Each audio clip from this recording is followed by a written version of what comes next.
So, combat is control of your adversary across the three dimensions of space through the fourth dimension of time. What does that mean?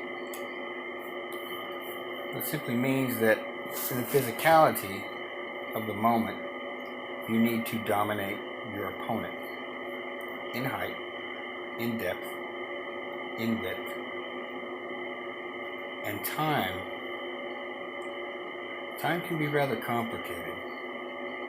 Time and space are the same thing. That's a physics thing. Don't ask me to explain it. But you have timing. You have speed, which falls into distance, which goes with rhythm.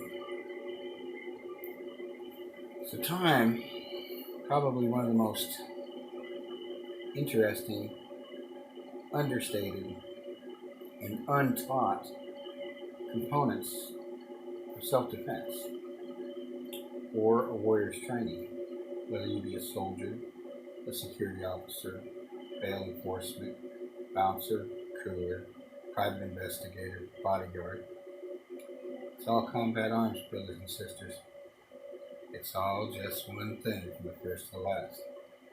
So,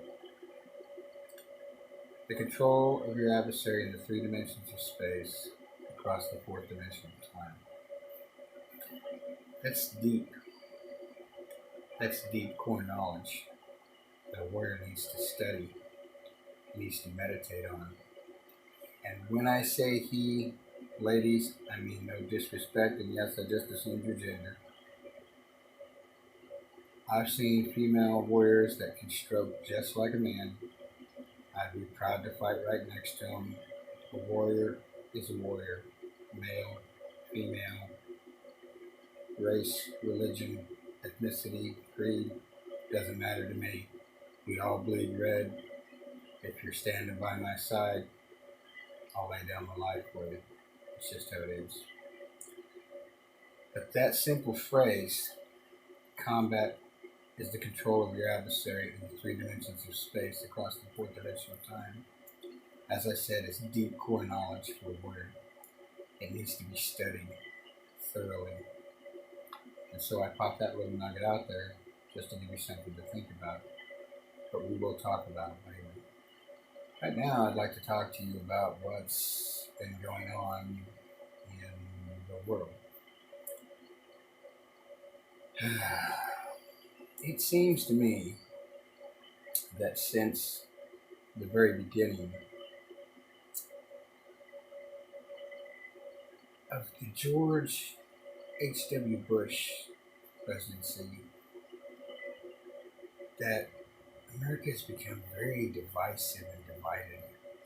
I remember when Tip O'Neill and Senator Bob Dole, who were Republican and Democrat, would come together and form good legislation and pass good laws. Over the last 10 years, I don't think our Congress has passed hardly any decent laws. Not really. We have people that if it's a Republican law, Democrats are going to vote for it. If it's a Democrat law, Republicans aren't going to vote for it. I'm a registered Democrat. I live in the state of Oklahoma. I'm not a yellow dog Democrat. I don't vote for a Democrat just because he's a Democrat. I vote for a candidate whose espoused beliefs, whether real or phony, and there's a lot of people talking a lot of shit in politics and a lot of corruption, as we know. Power corrupts, power absolutely corrupts. Corruption pulls to power like power pulls to corruption. But we have this divide in our country, and it seems to me that we're on the brink of really tearing ourselves apart. I have family members that want to join the resistance. And, come on, Dan, join the resistance. We gotta resist Trump. Well, I personally think President Donald Trump's an idiot. Excuse me. I respect the office of the president, as I did when I was in uniform, as a soldier in the U.S. Army. I personally find the man distasteful, but he is our elected president. And so, with that being said, he has my support as president, even though I disagree with many of his policies. We had President Obama come to Oklahoma City in our state when he was president, and while I found Obama distasteful in many of his programs and leanings, I still respected him as president. I thought he did a good job in some ways. I thought he did a horrible job in others. But when he came to our state, our fair governor, Mary Fallin, refused to go to the airport to greet him. That is so disrespectful. It embarrassed me as an Oklahoman and for my state of Oklahoma. It truly did. So I guess I'm saying all this, warriors, to ask you, how are you? How are you doing? Whether you lean left or right, doesn't matter to me. If our job is to protect the innocent, to place ourselves between the wolves and the sheep, I don't care which way you lean. I really don't. But how has this been affecting me? I noticed I was born in Portland, Oregon. I lived in Sweet Home, Oregon for the first, mostly in Sweet Home, Oregon. Some places in Washington State, right on the border of Oregon, for the first 10, 11 years of my life, and I moved to Oklahoma. So I was raised as an Oklahoman. I consider myself an Oklahoman. To me, it seems that we have a lot of common sense in the center part of the United States. To me, and we got good policy, just like anywhere else, and criminals and corruption, but it seems to me that we have a lot of common sense. 10 years ago, I went back to Oregon on a private investigation case, and it seemed to me to be very different than I remember. And I make no judgment on left-leaning people. I do not. The left, liberals, progressives, democratic progressives, socialists, whatever you want to call them. I myself have socialist tendencies. I think it's kind of silly that a country as wealthy as the United States has anyone that goes to bed hungry, or anyone that can't go to a doctor or to a dentist. That doesn't make any sense to me. It truly doesn't. So that's socialistic. I have no idea how that can be accomplished, but in my mind, what there is of it. I look at Star Trek, which I know is fiction, and I see how they've conquered poverty and many types of sicknesses, and I think, why the hell aren't we striving for that? That's another story. But as I say, when I went to Oregon, it seemed to me that a lot of the ideas that are being taught were so different to how I've been raised in the state of Oklahoma, that an individual is an individual, that the government needs to be small, that the government shouldn't be invasive in our lives, that law-abiding citizens shouldn't be persecuted for what they believe. But this whole thing seems to me to be a giant boil waiting to pop. And when I was in Oregon on this case, I went to see some relatives, because I have relatives in Oregon, California, Washington, all along the coast. And I was talking to one of my female relatives, a cousin. She had her kids in her driveway. We were in her driveway. And I seen a little toy gun buried kind of in the dirt by my feet. And I picked it up and knocked it off, and I handed it to one of her kids. And I thought my cousin was going to hit me in the face, screaming, "Our kids don't play with guns. We're not going to make them into serial killers. Guns are evil." And I was like, what the fuck are you talking about? Now, look, fellow warriors, I'm telling you, Something has to be done about these fucking mass shootings. Is it because we have ARs, high capacity magazines? I don't know. If you're like me, you could take a revolver and load it so damn fast you could mow down 30 people pretty easy. I can do the same thing with the lever action. I can do more damage with a pump shotgun. Trust me.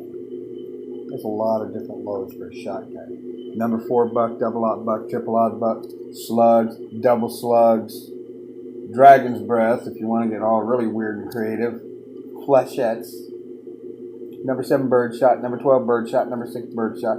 I could take number 6 bird shot and make a cut shell and blow a fucking hole in you big enough to put a fist in it. So here's the question, fellow warriors, and I have no answers whatsoever. But it really, to me, the Bill of Rights, the first 10 amendments to the Constitution, are sacrosanct to me. I swore an oath to the Constitution to protect and defend it against all enemies, foreign and domestic.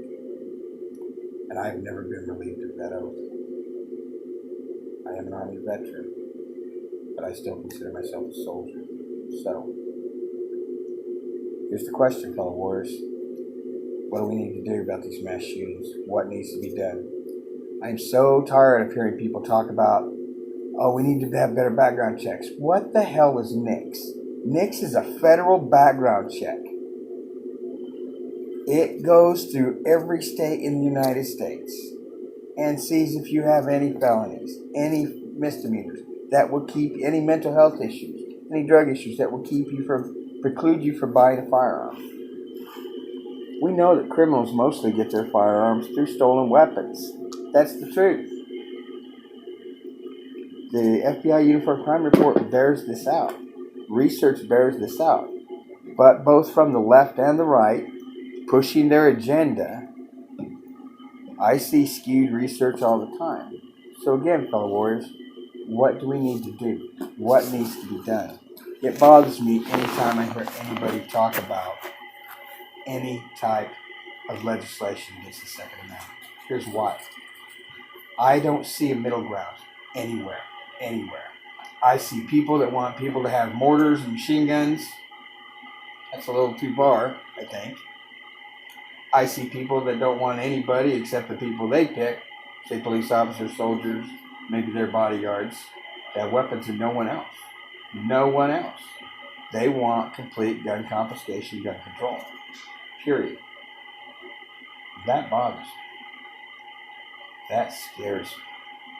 And it's not just me that scares. It scares a lot of people. So left, right, I don't care. You're a warrior.